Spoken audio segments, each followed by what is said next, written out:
The Quran has no power on earth to change a person's life. And hear me out, it is a dead book. What is this? What are you talking about changing your life? I want to know what life it has changed.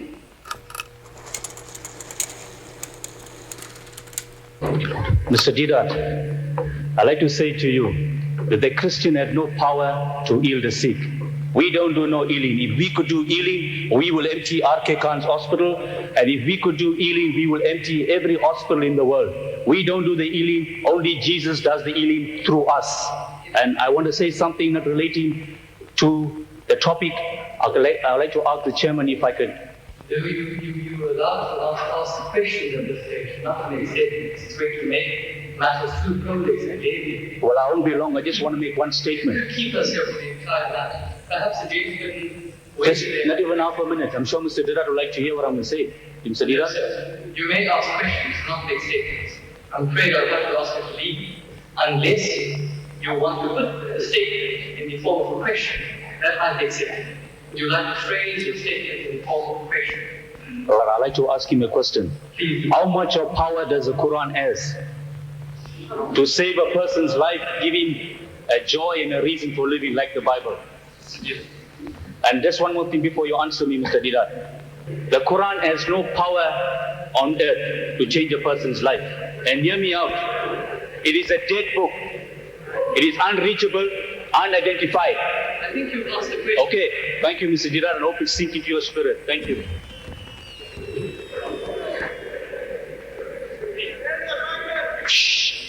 Silence, please. Silence, please. You see, this is the proof. This is the proof. This is not unique to this hall. I delivered the same talk in Johannesburg, and there were droves and droves of Christians, missionaries.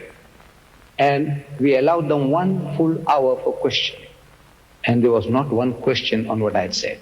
There is no Christian born who can contradict anything that I said tonight. There isn't one born.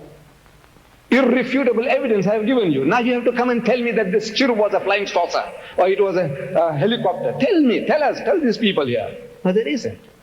This is what happens. Allah describes it to us in the Holy Quran. Sabal naqzifu bil haqq al batil. When truth is hurled against falsehood, it knocks out its brains. No questions. I tell you, I guarantee there are no questions.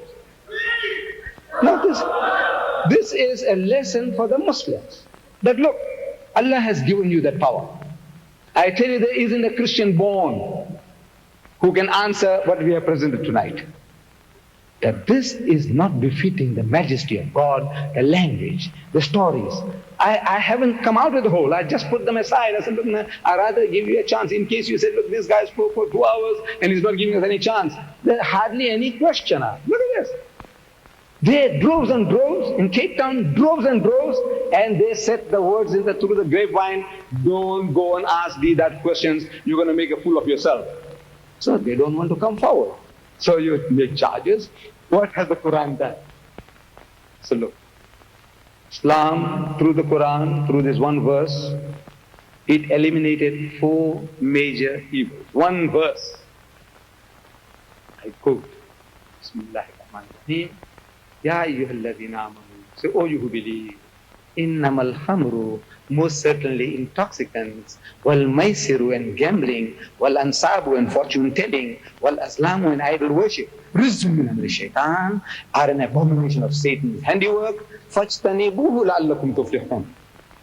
When this verse was revealed, wine barrels were emptied in the streets of Medina, never to be refilled. The most perfect, complete and lasting revolution in the history of mankind. One verse and the evil was abolished for good. No more idol worship, no more fortune telling, no more alcohol. This one verse created the biggest society of teetotalers in the world. The Muslims are the biggest society of people who don't imbibe alcohol. Look, this one verse did it. What are you talking about, dead book? This book with all your miracles, ask Syeikh now with all his miracles. You worship him. I know my Indian Christian brethren. The lies that he has been speaking. Jim Baker, the lies. Gorman, the lies. Can't you see? Bluff, big bluff. What are you talking about? Look, in South Africa, alcoholic consumption, statistics, they tell us that the Muslim is the lowest alcoholic consumption in the country. These are your statistics. They have no statistics for Africans. They have no statistics for Indians. But they say the colored community, 5 times the amount of alcoholics as any other race in the country. 5 times the amount. The Malay is a color. It's a Muslim color. That's the identity.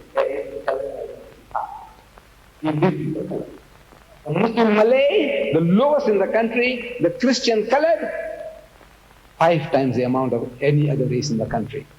This is what your book has done. I said 8% of the white people who read this book incest are committing incest. 13% of the American people are committing incest.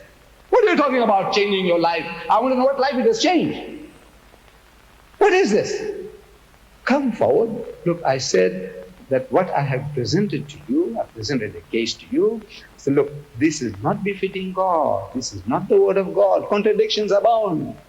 You say one or none, 36,000 difference, 440. Jesus, come on, man, come on. You don't believe in one? You read the book of Ezekiel, chapter 16, verse 25, read it. No, you don't know the book. It's not about the Bible. He doesn't read the Bible. He's a newborn Christian. He's a new Christian. He doesn't read the Bible. Jesus saved him, and it heals people. What is this? I have spoken for an hour and a half. Were you listening? Was my English too hard on your ears? What is it? What has happened to you? No, the Quran gave the answer. Brains is knocked out. Come forward. Let's see these brothers here. If you have any question on the subject, come, welcome.